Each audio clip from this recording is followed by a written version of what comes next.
What happens when arrogance at 30,000 feet meets a truth it cannot deny?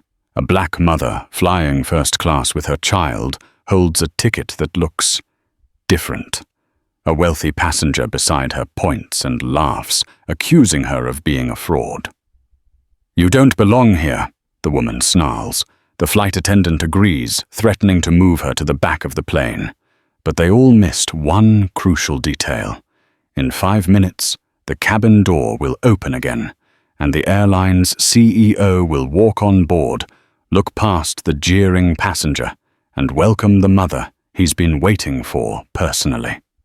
The air in Terminal 3 of Chicago O'Hare was a thick soup of stale pretzels floor wax and human anxiety. It was 4:30 p.m., the notorious hell hour of domestic travel, and flight 415 to San Francisco was predictably delayed. Imani Taylor shifted her 5-year-old daughter Zola on her hip. Zola, usually a vibrant spark of energy, was wilting. Her head, heavy with sleep, rested in the crook of Imani's neck, her small breaths fogging the fabric of Imani's simple grey sweatshirt. "I know, baby," Imani whispered, pacing the small patch of carpet by gate K12. "Just a little longer.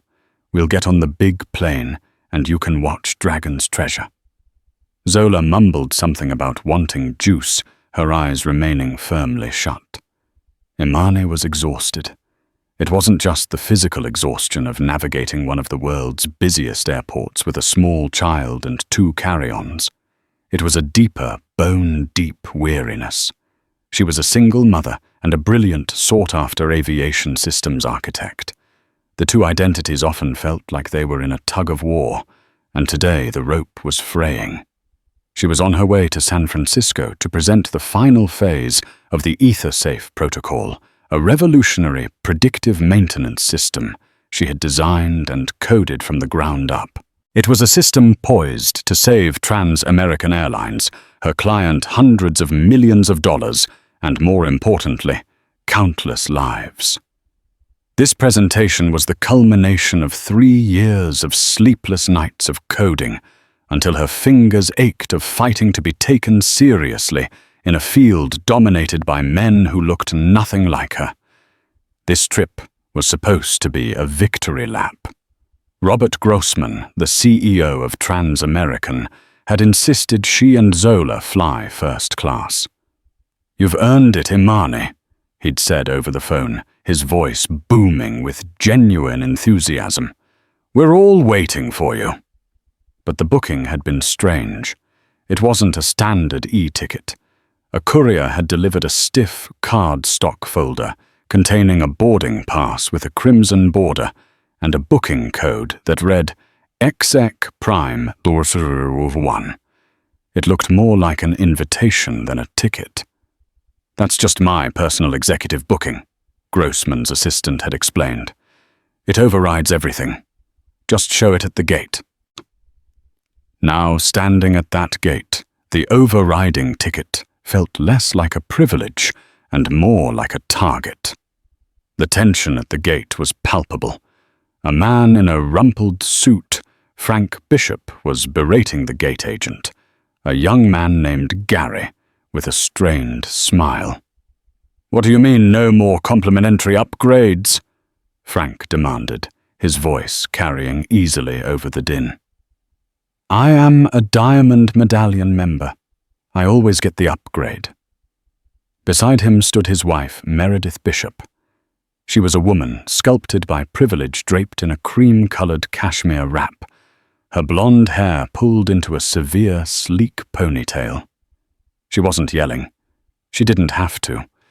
She simply radiated a cold, potent disapproval, scanning the crowded gate area as if it were a personal affront. Her eyes swept over Imani, and Zola lingered for a fraction of a second and dismissed them with a barely perceptible sniff.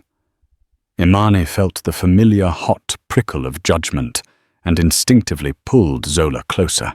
She was wearing comfortable black leggings and a university sweatshirt, practical travel attire. She knew what people like Meredith Bishop saw a black woman with a child dressed down, likely flying on the cheapest economy ticket. She'd learned long ago that in airports assumptions were as common as luggage. Gary, the gate agent, looked like he was one complaint away from shattering. "Sir, I understand, but the first-class cabin is completely full. There are no seats left to upgrade to." "This is unacceptable," Meredith finally chimed in, her voice sharp and clear. "Frank, call the Diamond Line. This is what we pay for, to not have to mingle with this." She gestured vaguely at the entire gate, but her eyes once again found Imani. Imani turned away, her jaw tightening. "Focus on the presentation, Imani. Focus on Zola."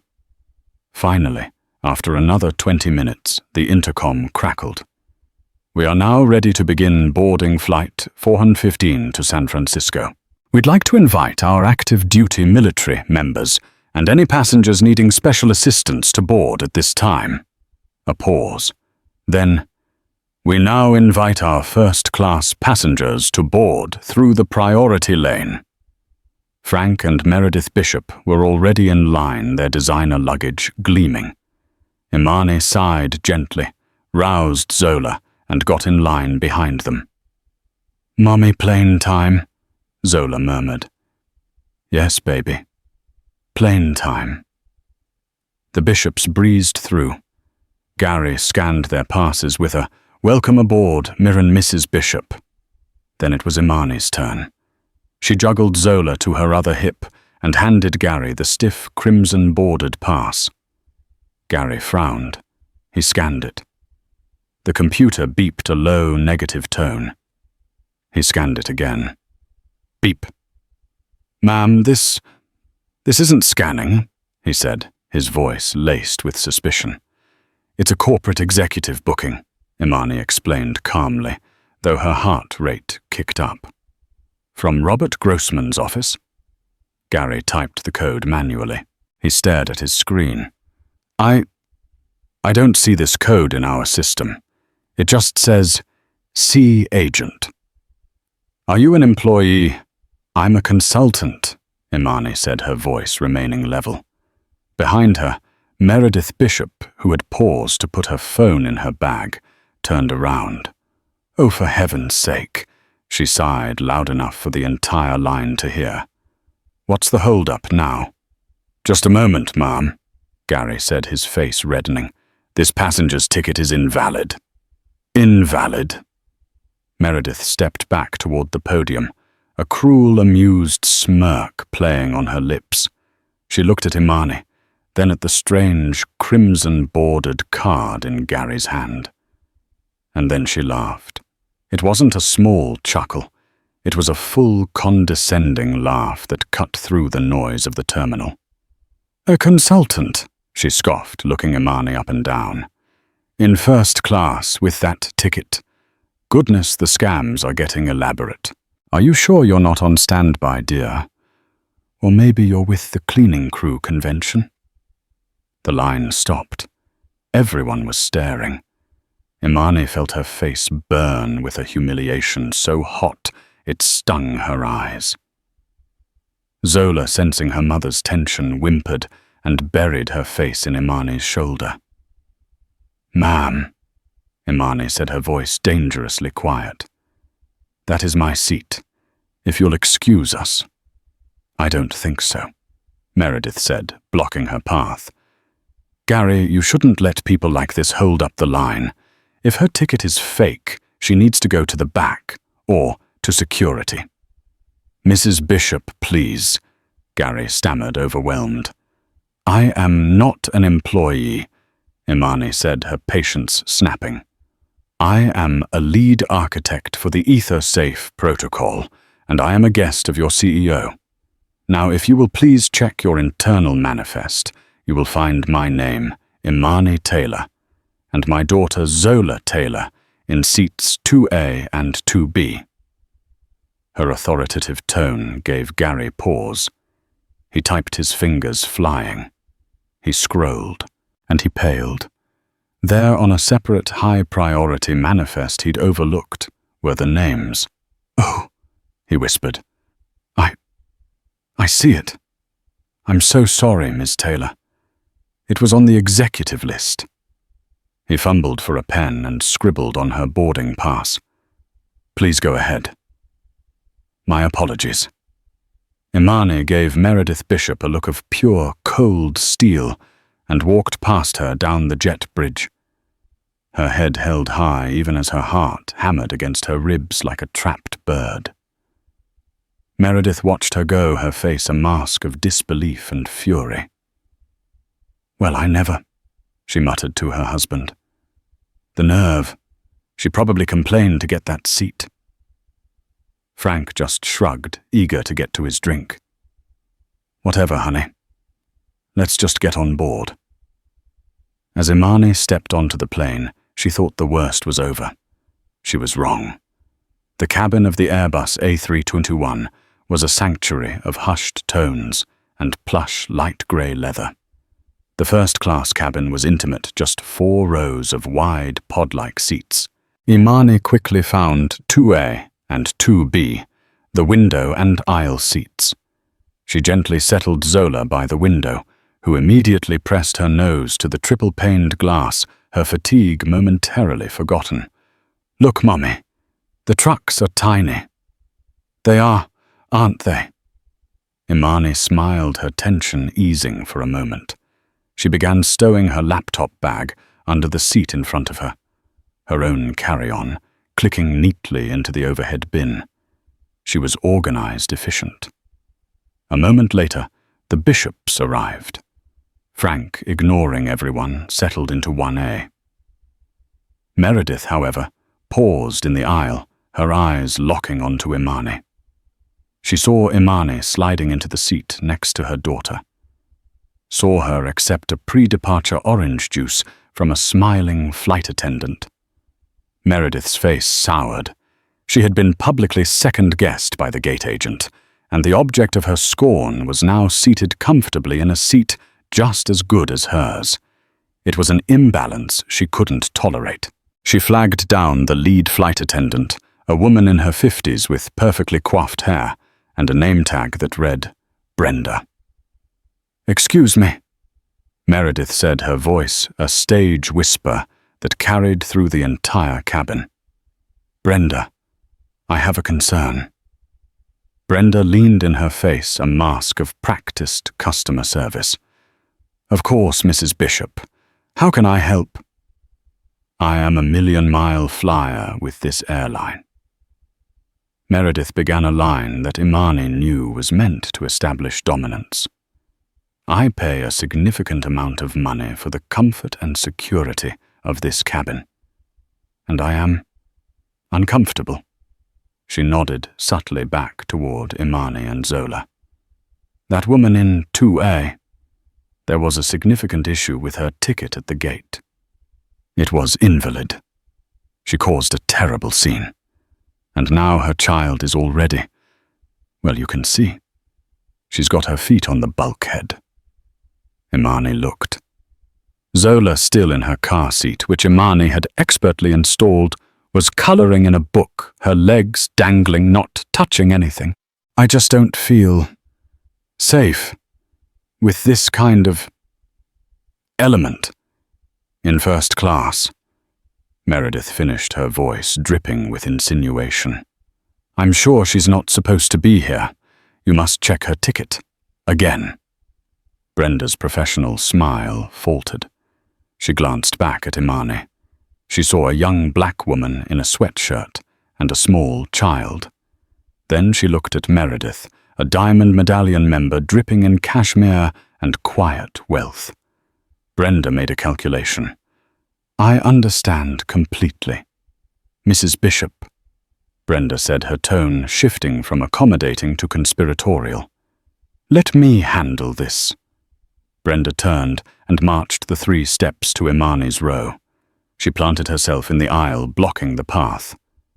Ma'am, she said, her voice no longer friendly, I'm going to need to see your boarding pass and your identification. Imani looked up, her stomach turning to lead. Again, I was just cleared by the gate agent. He apologized for the confusion.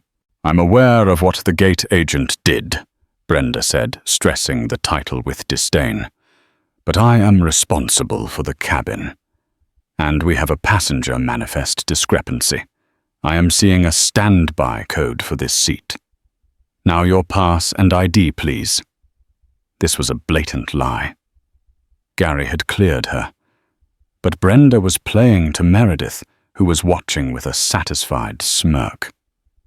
This is not a standby code, Imani said, her voice low and firm. She refused to be rattled in front of her daughter. It is an executive booking, exec prime 001. That's not a real code, Brenda snapped. I've been flying for 25 years, and I've never seen it. Now, if you can't produce a valid ticket, I will have to ask you and your child to move to the main cabin, where we may have an open seat, or you can deplane. The threat hung in the air, sharp and ugly. The entire cabin was now silent, watching. Zola had stopped coloring her small hand, gripping Imani's arm. Mommy? What's wrong? Nothing, baby, Imani said, but her hand was shaking as she reached into her bag for her wallet and the crimson-bordered pass. See, Brenda said, snatching the card. This looks fake. It doesn't even have a QR code, and your ID. She studied Imani's driver's license. Imani Taylor, I'll need to call this in. Please do. Imani said, her voice shaking with repressed fury. Call your corporate headquarters. Ask to speak to Robert Grossman's office. Ask them about the Ether Safe protocol. Ask them why their lead architect is being harassed by his own flight crew. Brenda's eyes narrowed. You're getting hysterical, ma'am. There's no need to make up stories. I'm going to the cockpit to verify this. Do not get comfortable. She turned and stalked to the front of the plane. Meredith leaned over her seat. You should have just taken the coach seat they offered you, dear. She whispered, her voice sickeningly sweet. It would have been so much less dramatic. Imani just stared ahead, her vision blurring. She had worked so hard. She had followed every rule. She had broken barriers and ceilings, and here she was being treated like a criminal because a prejudiced woman didn't like the look of her. The clock on the bulkhead display read 4:51 p.m. The plane door was still open. Brenda had been gone for about 3 minutes, presumably, on the phone to operations trying to expose the fraud. Imani closed her eyes, breathing deeply. Don't let them break you. Don't let them see you cry. The hum of the cabin was suddenly broken by a new commotion from the jet bridge. There were voices, hurried and respectful. Sir, we're just about to close the door. Hold it, a deep, powerful voice commanded. Hold the door. I'm coming aboard. Imani's eyes snapped open. She knew that voice. The atmosphere in the first-class cabin crackled with a new, potent energy. The final call boarding announcement was cut off mid-sentence. A man in a perfectly tailored navy blue suit stepped through the doorway, ducking his head slightly. He was tall, with a shock of silver hair and an air of authority that was absolute. He wasn't just a passenger. He was the center of gravity, and the entire plane seemed to tilt toward him. This was Robert Grossman, the CEO and president of Trans-American Airlines. He was flanked by a flustered-looking assistant who was carrying a slim leather briefcase. Brenda, who had just stepped out of the cockpit, with a look of grim triumph, likely having been told the code was unrecognized by a low-level ops agent, froze. Her face, which had been set in a mask of stern righteousness, crumpled. Mr. Grossman, she stammered, her hands visibly shaking. Sir, we weren't expecting you on this flight. Grossman, who was scanning the cabin, gave her a curt, distracted nod. A last-minute decision, Brenda. I wanted to fly out with our guest of honor. My assistant is sorting out my jump seat clearance." His eyes continued to scan the cabin. 1, 2, and then they landed on row 2. A broad, genuine smile broke across his face, transforming his severe features. He completely bypassed the bishops in row 1, who were staring dumbfounded. He walked directly to Imani's seat. "Imani!" He boomed, his voice full of warmth. He leaned down, placing a hand on her shoulder. "I'm so glad I caught you. I was worried I'd miss the boarding." Imani, who had been bracing for humiliation, felt a tidal wave of relief so profound it almost made her dizzy. "Mr. Grossman," she breathed. "Robert, I had no idea you were flying today." "I decided last night," he said, his eyes twinkling. "Why let you have all the fun? And this must be the brilliant Zola." He crouched in the aisle, bringing himself down to Zola's level. Zola, who had been frightened, looked at this tall, smiling man and offered a shy wave. "Hello, Zola," he said gently. "Your mummy is a superstar. Did you know that she's making all our airplanes safer?" Zola giggled. "She's my mommy." "That she is." He stood up, his smile fading as he finally registered the tension in the air. He looked at Imani's face, really looked at it, and saw the faint, telltale shimmer of unshed tears in her eyes and the rigid set of her jaw. His demeanor shifted in an instant. The warmth was gone, replaced by a boardroom chill that could freeze fire. "Imani," he said, his voice quiet but sharp. "What's wrong? You look upset." Before Imani could even formulate a reply, Meredith Bishop, seeing her moment of influence vanishing, made a fatal error. She decided to interject. "Robert," she said, using his first name with a familiarity that was entirely unearned.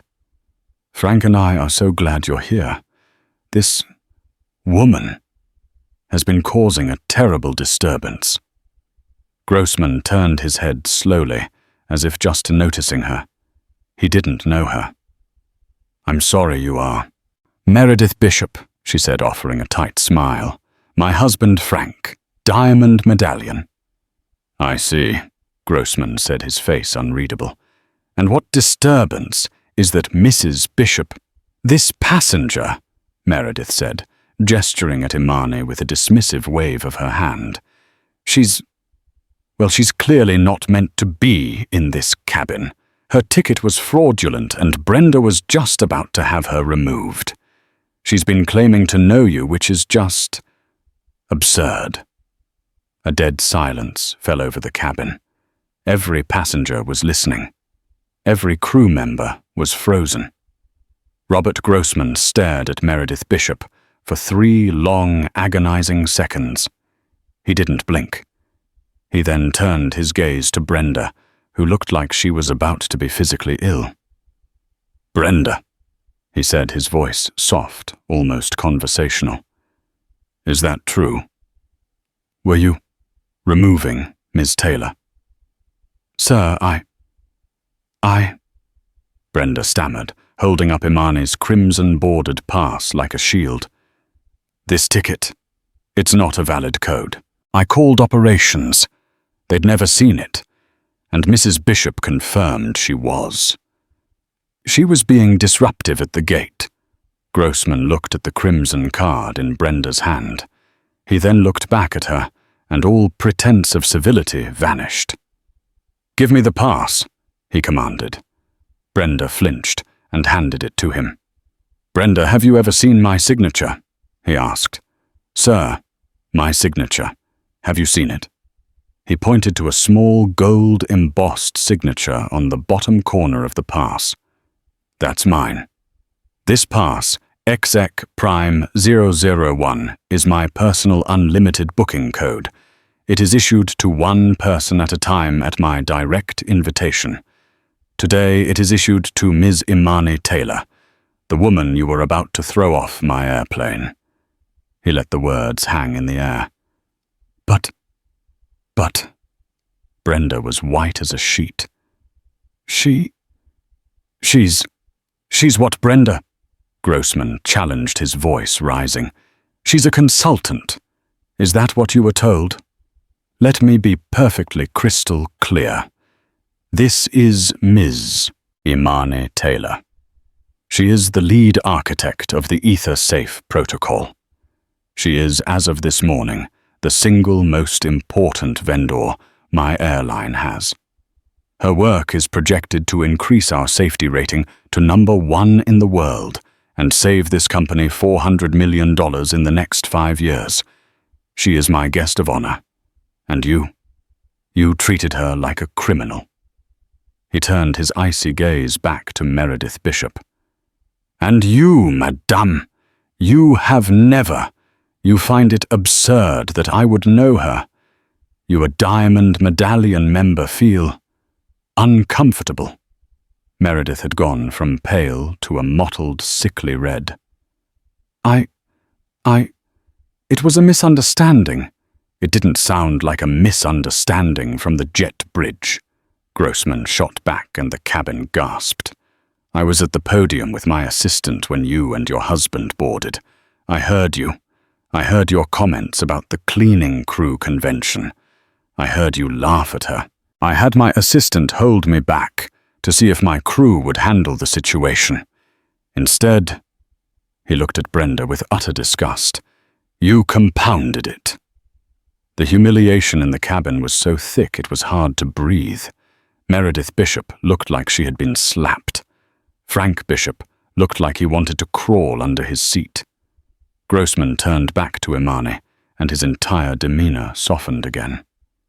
"Imani, on behalf of every single employee at Trans-American, I am mortified. I am profoundly, deeply sorry for the disrespect you and your daughter have been shown." It's okay, Robert." Imani managed her voice thick. "No," he said firmly. "It is not. It is the antithesis of okay." He turned to the other flight attendant, a young man named Tom, who had been watching from the galley, horrified. "Tom, you're on this flight, correct?" "Yes, sir," Tom squeaked. "Good. Tom, you are now in charge of the first-class cabin. Your only job for this flight is to ensure Ms. Taylor and Zola have the most comfortable, pleasant flight of their lives.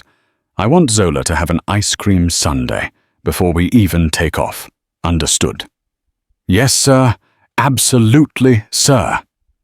Tom scrambled to the galley. "Brenda," Grossman said, not looking at her. "Go to the back. Work the economy cabin. Do not speak to Miss Taylor again. We will deal with your employment when we land." Brenda, tears now streaming down her face, nodded silently, and all but ran past the curtain into the main cabin. Finally, Grossman looked at the Bishops. He smiled, but it was a terrifying reptilian smile. "Mirren, Mrs. Bishop, I do hope you enjoy your flight. My assistant Kate will be in touch. We have a lot to discuss about your status with our airline." He gave Imani one last supportive nod. "I'll be in the jump seat. See you in San Francisco." He disappeared into the cockpit. The main cabin door sealed with a heavy final thunk and a hiss. The plane began to push back from the gate, and for the first 2 hours of the flight, the only sounds in the first-class cabin were the quiet hum of the engines, the clinking of Tom's cutlery as he served Imani and Zola, and the furious, stony silence from row 1. The 6-hour flight from Chicago to San Francisco unspooled in a surreal bubble of tension and vindication. For Imani and Zola, it was, as promised, the pinnacle of service. Tom, the younger flight attendant, was a blur of earnest, apologetic energy. Zola was presented with a child's meal, fit for a princess star-shaped chicken nuggets, a colorful fruit plate, and as promised a massive ice cream sundae with whipped cream and sprinkles, which she ate with gusto before the plane had even hit cruising altitude. Tom then produced a brand new tablet, still in its plastic, loaded with every children's movie and game Trans-American's system offered. "Mr. Grossman's compliments, ma'am," he whispered to Imani. He said Zola should keep it." Imani, overwhelmed, just nodded. She was offered champagne, a vintage rosé, a warm 5-course meal, the filet mignon, which she ate, while Zola finally dozed beside her, and a constant, reverent attention. "Ms. Taylor," Tom said quietly while clearing her plate, I just want to say I'm sorry for what Brenda did, and that passenger. It was awful. I should have said something." "It wasn't your fault, Tom," Imani said, appreciating his sincerity. "But thank you." Her initial humiliation was slowly being replaced by a cold, sharp anger, which in turn was giving way to a powerful sense of focus. She opened her laptop. The EtherSafe presentation glowed on the screen. She looked at the complex lines of code, the predictive algorithms, the stress test data. This was her.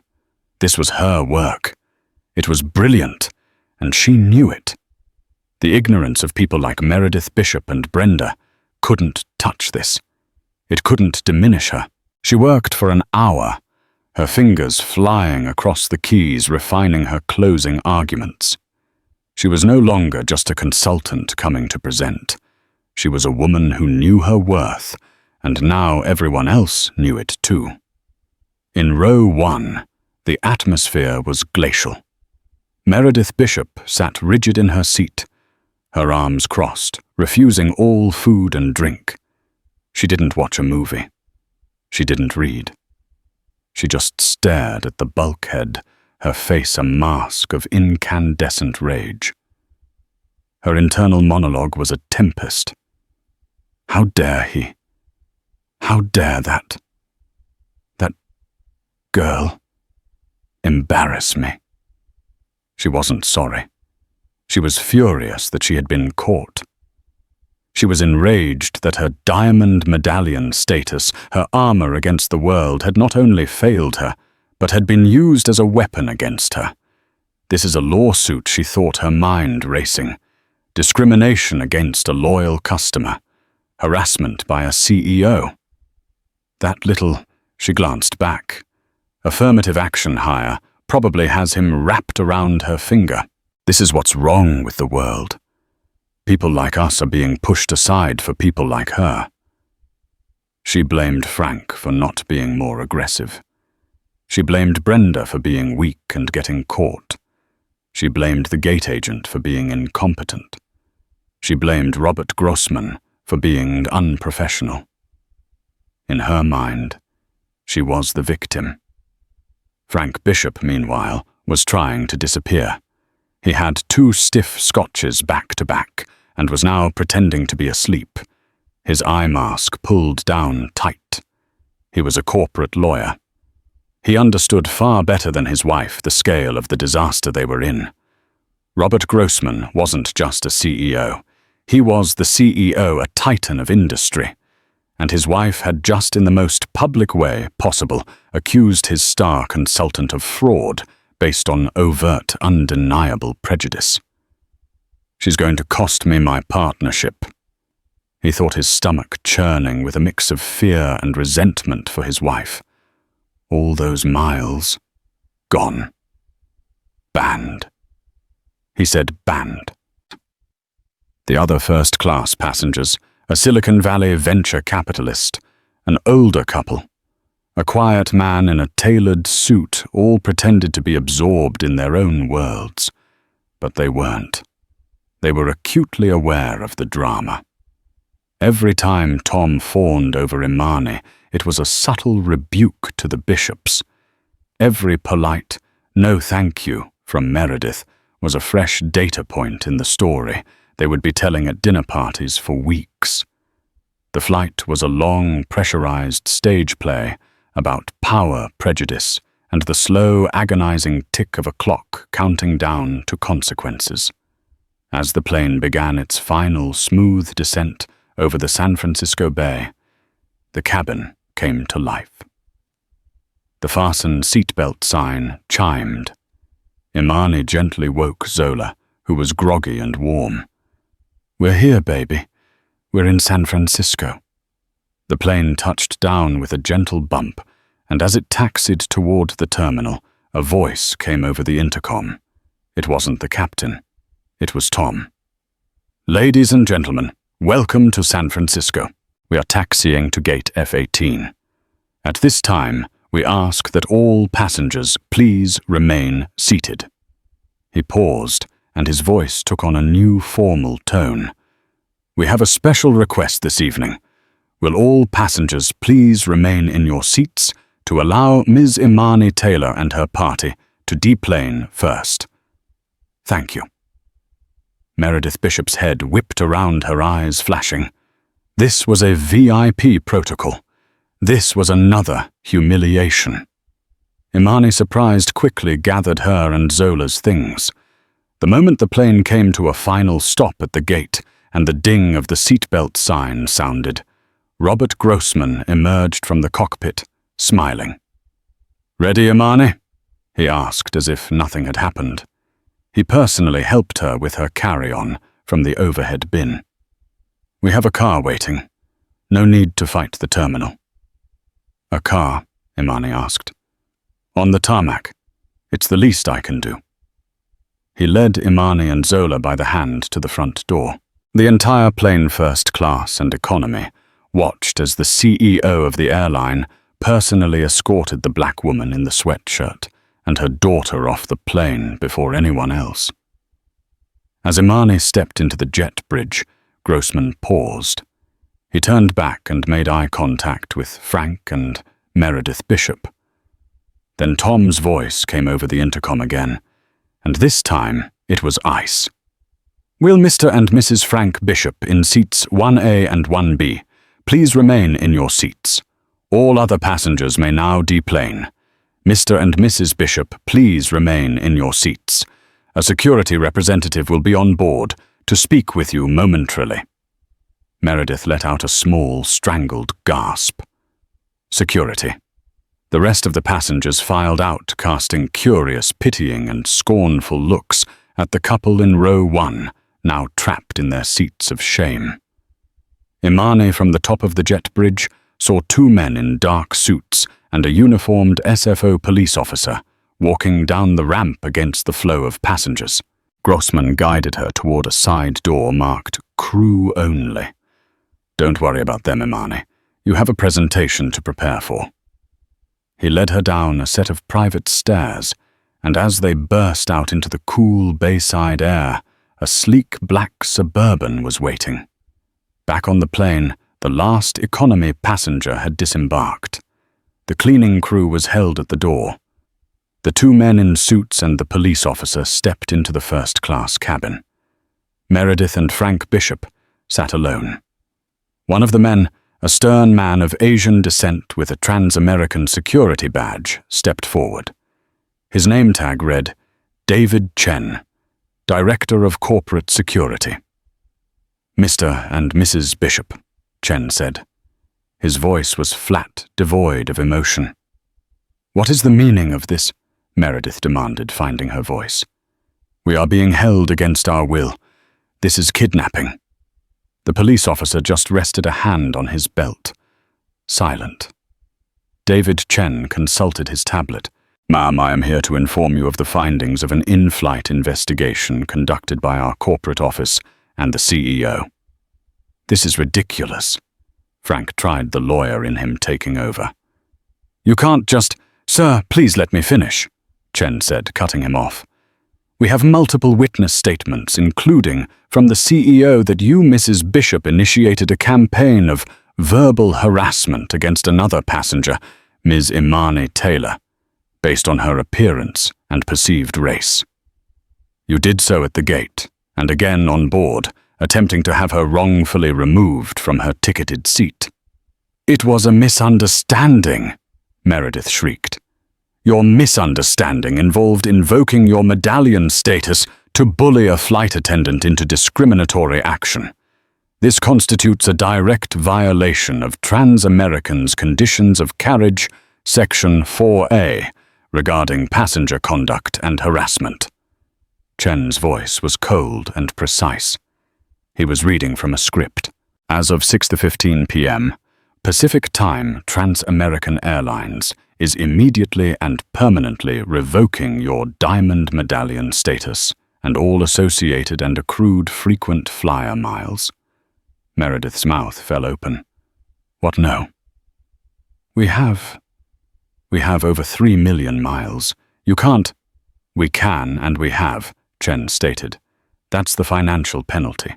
Here is the operational one. Your return tickets to Chicago have been cancelled. Trans-American will not be honoring them, nor will we be rebooking you.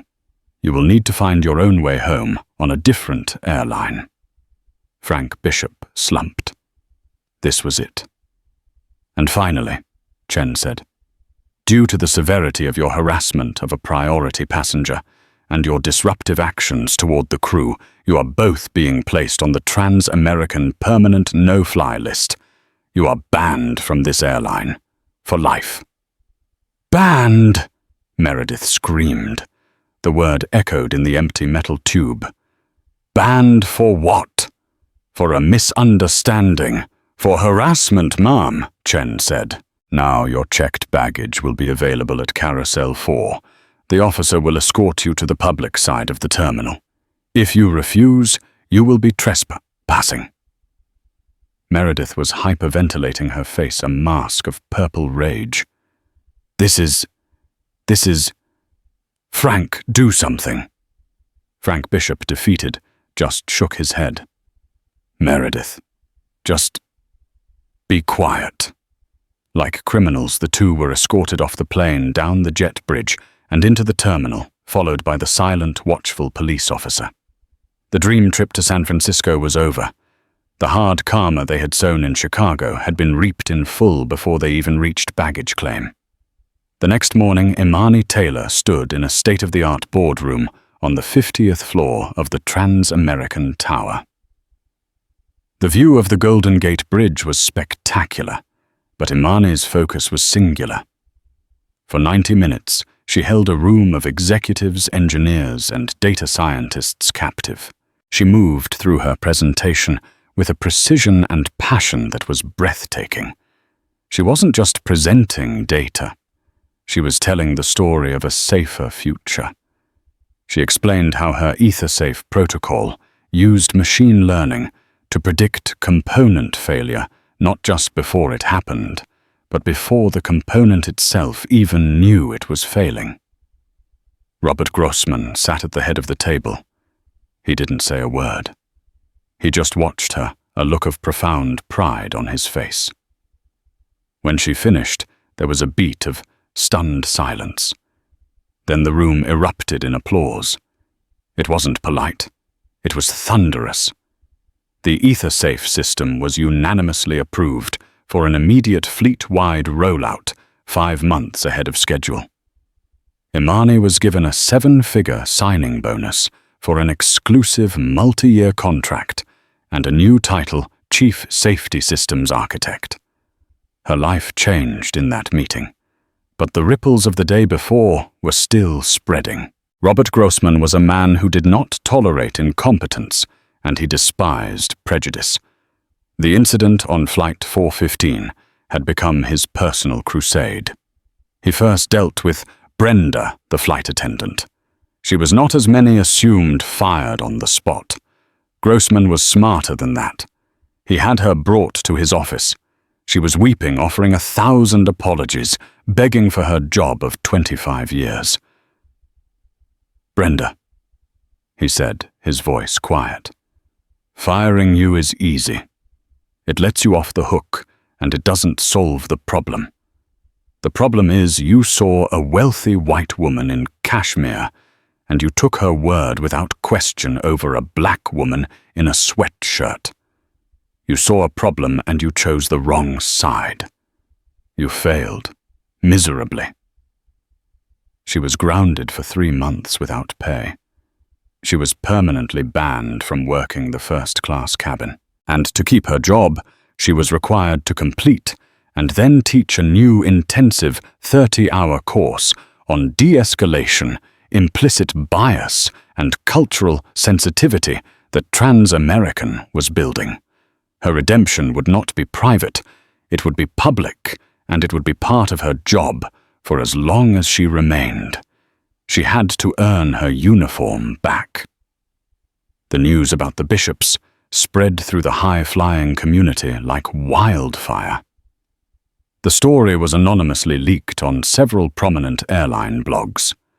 Diamond medallion couple banned for life after harassing CEO's guest. The professional world is small. Frank Bishop's law firm, which did significant business with several airlines, got wind of the real story. He was called into a meeting with the senior partners. Harassment, public disruption, and bringing disrepute to the firm were phrases used. He wasn't fired, but his path to a senior partnership was gone. He was sidelined, his reputation shattered. Meredith's karma was more social. The 3 million miles she had boasted about were gone. The diamond status she wore like a crown was gone. They had to book last-minute full-fare economy tickets home on a rival airline. They were given 2 middle seats separated near the lavatory. The indignity was for Meredith a fate worse than death. Her friends, who all valued status above all, heard the story. The whispers, the "can you believe what she did?" Her social standing evaporated. They had tried to take away Imani's dignity, and in return they lost their status, their money, their reputation, and their privilege. 6 months later, Imani Taylor was back at SFO, but this time her name was on the flight manifest in a new way. Taylor Imani, Chief Architect. She was flying to Chicago to oversee the final training for the new ground crews. Zola was with her now, a seasoned little traveler. They walked through the first-class lounge, a privilege of her new contract. Zola drank an apple juice and pointed at the planes. Imani sipped a coffee, reviewing her notes. She was calm, confident. The airport was no longer a gauntlet to be survived. It was her second home. When they boarded the flight, they were greeted by name by the entire crew. "Welcome aboard, Ms. Taylor Zola. It's an honor to have you flying with us." They settled into 2A and 2B. As Imani buckled Zola in, she saw a familiar, nervous face. It was Brenda. She was working the main cabin just as promised. She was stocking pillows and blankets. She looked tired and humbled. Their eyes met. Brenda froze her hands full of plastic-wrapped blankets. Imani expected to feel a flash of anger or smugness. Instead, she felt nothing, just a mild, distant pity. Imani gave her a simple, polite nod. A nod that said, "I see you. I won. Now get back to work." Brenda flushed, nodded back quickly, and disappeared behind the curtain. As the plane took off, soaring over the bay, Imani looked at her laptop. A small green icon on the flight's diagnostic screen was pulsing. It was the ether safe system, her code, her brain monitoring the engines, the hydraulics, the cabin pressure in real time. Zola, now 6, was old enough to read the in-flight magazine. She pointed to a picture in the letter from the CEO section. "Mummy, that's Mr. Robert." Imani smiled. It was a picture of Robert Grossman shaking her hand at a press conference. The headline read, "The Ether-Safe Future, How Imani Taylor is Making Trans-American the Safest Airline in the World." She wasn't just a passenger in first class anymore. She was the reason the plane was safer. Imani leaned back in her seat, took Zola's small hand in hers and looked out the window. The clouds were a brilliant, blazing white. The karma hadn't just been hard, it had been precise. It had been just. And from 35,000 feet, the view of her new life was absolutely perfect. The story of Flight 415 did not simply end when the plane landed.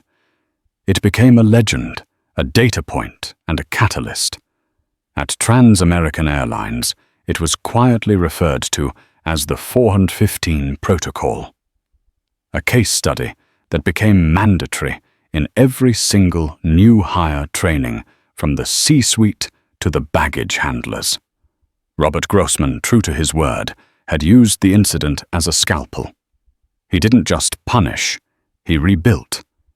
The entire guest pass system was overhauled, digitized, and linked directly to the primary manifest with a bold, unmissable digital flag for CEO's guest. The crimson-bordered pass was retired, but its story was now embedded in company code. More importantly, he launched a new Trust the Talent initiative, empowering employees to back their high-performing colleagues and vendors against frivolous or biased passenger complaints, shifting the power dynamic away from the "customer is always right" mantra that had enabled Brenda's behavior.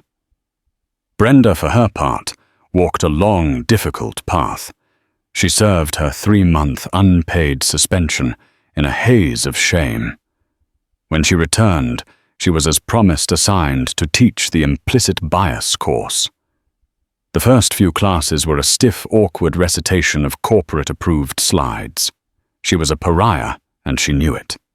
The other flight attendants, who all knew the story, watched her with a mixture of pity and distrust. But something shifted about 6 months in. A young, nervous flight attendant approached her after a session. "I had a passenger," the young woman said, "a very wealthy man who kept insisting the Muslim family behind him looked nervous and should be checked again. I remembered what you said about weaponized discomfort. I called his bluff. I moved him." Brenda looked at the young woman, and for the first time she saw a reflection of her own past failure and a glimmer of a different future. She hadn't just been teaching the course, she had been relearning her own job. She never regained the prestige of the first-class cabin, but she slowly, quietly earned a different kind of respect, one rooted in a hard-won public humility. For Frank and Meredith Bishop, there was no redemption, only a long, slow descent. Meredith predictably had tried to sue. She hired a high-powered, aggressive lawyer who threatened a multi-billion-dollar lawsuit for defamation discrimination against her status and emotional distress. Trans-American's legal team, led by Robert Grossman's personal counsel, responded with a single 80-page file. It contained 1. Signed, notarized witness statements from 3 other first-class passengers. 2. A formal statement from David Chen, the head of security. 3. A complete audio transcript from the gate, which, unbeknownst to Meredith, had a high-fidelity microphone for security. Her laugh and her cleaning crew comment were captured with perfect, damning clarity. 4. The conditions of carriage she had agreed to with the relevant sections on harassment and crew interference and highlighted. 5. A polite letter informing her that if she proceeded Trans-American would counter-sue for the cost of the flight delay, the security response, and the disruption to their CEO's business. Her lawyer quit the case the next day. They were forced to travel home on a rival airline in coach, squeezed into 2 separate middle seats near the lavatories. It was the beginning of their new reality. Frank's firm, which counted several airlines as clients, was humiliated. He was taken off all major accounts. The path to senior partner, which had been his life's singular goal, was permanently blocked by an invisible wall. His colleagues were polite, but he was a ghost in the halls. Meredith's social life, her true currency, evaporated. The 3 million miles had been more than travel. They were her proof of importance. Without them, without the exclusive lounge access and the casual boasts, who was she? Her friends, other women who lived by the same shallow code, saw her as toxic and careless. She had committed the ultimate sin. She hadn't just been cruel. She had been caught and publicly stripped of her status. They were still the bishops, but the name now carried an air of failure. They were grounded in every sense of the word, trapped in a life of bitter recriminations, their car trips now filled with a poisonous silence, each of them blaming the other for the world they had lost. And Imani Taylor. She soared. Her ether-safe system was rolled out fleet-wide, and within 2 years it was the gold standard. Trans-American's safety record became the best in the industry, and their maintenance costs plummeted. Other airlines, even international carriers, came calling. Imani founded Taylor Applied Sciences, a boutique consulting firm that she ran from a bright, airy office overlooking the San Francisco Bay. She hired the best and brightest, particularly young women of color, fresh from MIT, Stanford, and Howard University, creating the very support system she had always craved. She became a keynote speaker, a 30 under 30, and then 40 under 40 icon, not for who she was, but for what she did. She and Robert Grossman remained close, a bond forged in that moment of crisis. He became a mentor, and she a trusted advisor. One evening, about 3 years after the flight, Imani was at a gala for women in aviation, accepting a Visionary of the Year award. Zola, now 8, was in the front row, wearing a velvet dress and beaming. In her speech, Imani didn't recount the story of that flight. She didn't have to. She spoke about the future. She spoke about data, about safety, and about seeing the potential that others overlook. Our work, she said, her voice clear and strong, resonating through the ballroom, is to look at a complex system and find the hidden flaw, the blind spot, the assumption that could lead to disaster. We fix it before it fails. We do this for engines, for code, for hydraulics, and as leaders, we must do it for people too. Later that night, she and Zola were in a car service heading home. Zola, sleepy, was resting her head on Imani's lap. "Mommy," Zola murmured, holding the heavy glass award. "They said you redesigned the sky?" Imani smiled, stroking her daughter's hair. She looked out the window at the passing city lights, her reflection staring back at her. The same face, the same woman, the same brilliant mind. The world hadn't changed her, but she had most certainly changed the world. "Not all of it, baby," she whispered. "Just the important parts." And that's how a single act of prejudice on a plane led to a life-changing and career-ending dose of hard karma. Imani didn't just win an argument. She won the war by proving her undeniable value. The arrogant passengers who laughed at her lost their status, their millions of miles, and their reputation, all because they couldn't see past their own bigotry. This is a powerful, real-life story that shows that true worth isn't about expensive clothes or a medallion status. It's about character brilliance and the respect we owe each other. What did you think of the CEO's response? Was banning them for life the right move? Let me know your thoughts in the comments below.